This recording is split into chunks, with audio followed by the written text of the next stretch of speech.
Hey, Kinsey, and welcome back to Remember What the Lord Has Done. Today, Leviticus, good grief, Leviticus 1 through 4. Last time we were looking at the tabernacle and all of it being finished now, and the glory of God descended on it. Now, today we're going to be looking, today in the next, week or so, we're going to be looking at regulations. And I don't know if that's why it's called Leviticus, because the Levites, not positive, but regulations, a lot of regulations. So today we're going to focus on the offerings. In fact, I think there's only one offering we're not going to cover. I think it's the guilt offering. But today we'll go through the burnt offering, the grain offering, the fellowship offering, and then the sin offering. And we'll talk about the sin offering because I think that one's really, really interesting, especially for the individual. So there's a sin offering for the priest, a sin offering for the community, and then a sin offering for the individual. So we'll take a look at the individual one because that's really pertinent to us. So we'll take a look at that again, Leviticus 1 through 4 today. So, chapter 1. The Lord called to Moses and spoke to him from the tent of meeting. He said, "Speak to the Israelites and say to them, when any of you brings an offering to the Lord, bring as your offering an animal from either the herd or the flock. If the offering is a burnt offering from the herd, he is to offer a male without defect. He must present it in the entrance to the tent of meeting so that it will be acceptable to the Lord. He is to lay his hand on the head of the burnt offering, and it will be accepted on his behalf to make atonement for him. He is to slaughter the young bull before the Lord, and then Aaron's sons, the priests, shall sprinkle the blood, or I just lost my spot. Shall bring the blood and sprinkle it against the altar on all sides at the entrance to the tent of meeting. He is to skin the burnt offering and cut it into pieces. The sons of Aaron, the priest, are to put fire on the altar and arrange the wood on the fire. Then Aaron's sons, the priests, shall arrange the pieces, including the head and the fat, on the burning wood that is on the altar.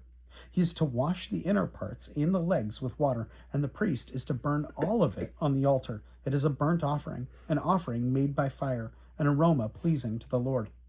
If the offering is a burnt offering from the flock, from either the sheep or the goats, he is to offer a male without defect. He is to slaughter it at the north side of the altar before the Lord, and Aaron's sons, the priests, shall sprinkle its blood against the altar on all sides. He is to cut it into pieces, and the priest shall arrange them, including the head and the fat, on the burning wood that is on the altar. He is to wash the inner parts and the legs with water, and the priest is to bring all of it and burn it on the altar. It is a burnt offering, an offering made by fire, an aroma pleasing to the Lord. If the offering to the Lord is a burnt offering of birds, he is to offer a dove or a young pigeon. The priest shall bring it to the altar, wring off its head, and burn it on the altar. Its blood shall be drained out on the side of the altar. He is to remove the crop with its contents and throw it to the east side of the altar where the ashes are.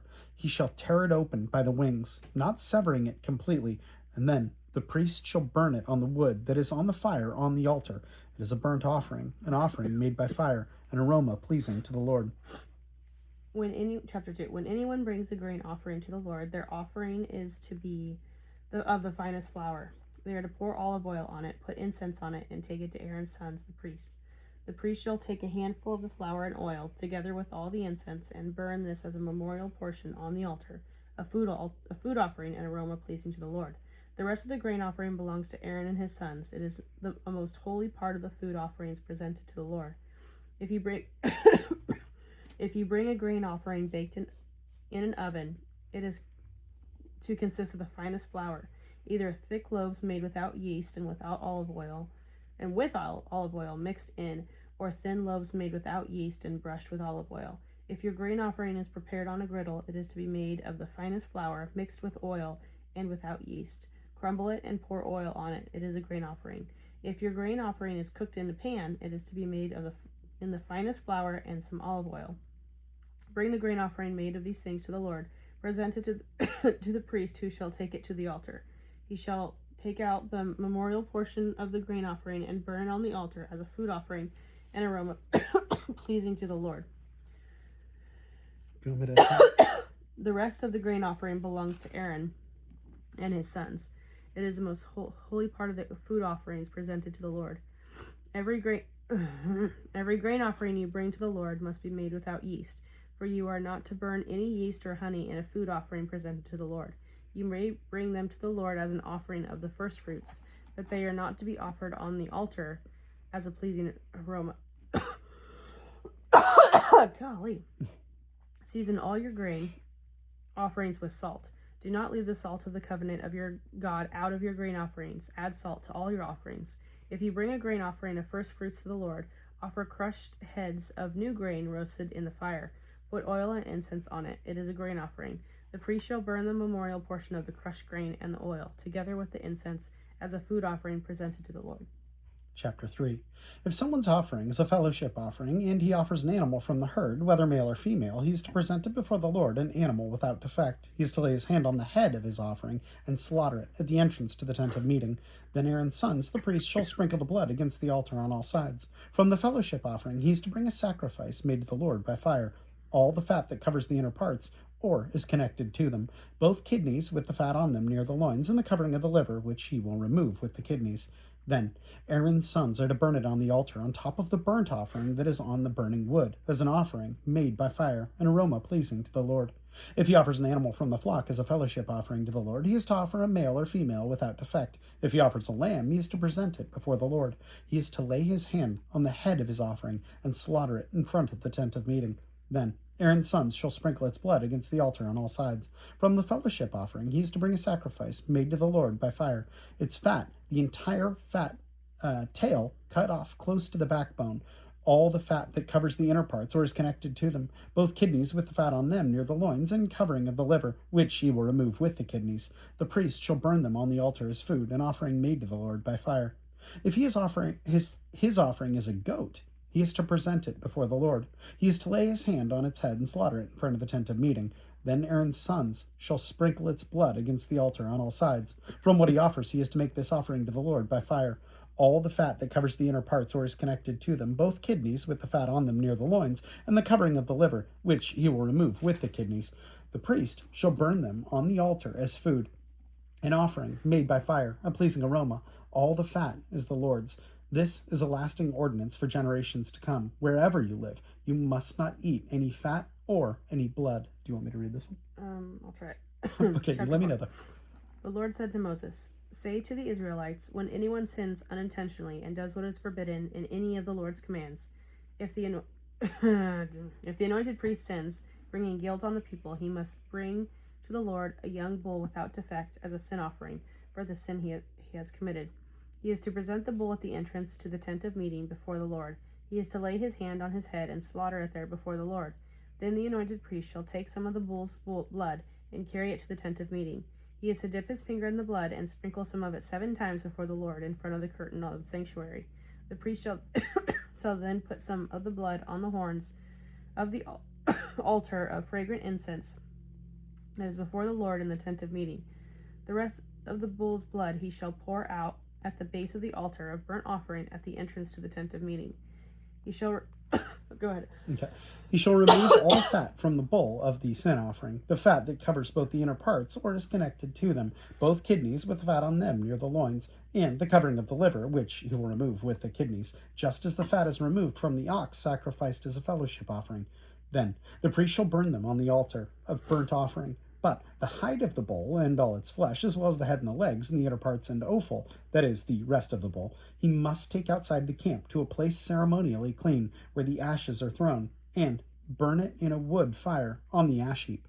If the whole Israelite community sins unintentionally, and does what is forbidden in any of the Lord's commands, even though they are, as a community, unaware of the matter, they are guilty. When they become aware of their sin they committed, the assembly must bring a young bull as a sin offering and present it before the tent of meeting. The elders of the community are to lay their hands on the bull's head before the Lord, and the bull shall be slaughtered before the Lord. Then the anointed priest is to take some of the bull's blood into the tent of meeting. He shall dip his finger into the blood and sprinkle it before the Lord 7 times in front of the curtain. He is to put some of the blood on the horns of the altar that is before the Lord in the tent of meeting. The rest of the blood he shall pour out at the base of the altar of burnt offering at the entrance to the tent of meeting. He shall remove all the fat from it and burn it on the altar, and do this with the bull, just as he did with the bull for the sin offering. In this way the priest will make atonement for them, and they will be forgiven. Then he shall take the bull outside the camp and burn it as he burned the first bull, that is, the sin offering for the community. When a leader sins unintentionally and does what is forbidden in any of the commands of the Lord his God, he is guilty. When he is made aware of the sin he committed, he must bring as his offering a male goat without defect. He is to lay his hand on the goat's head and slaughter it at the place where the burnt offering is slaughtered before the Lord.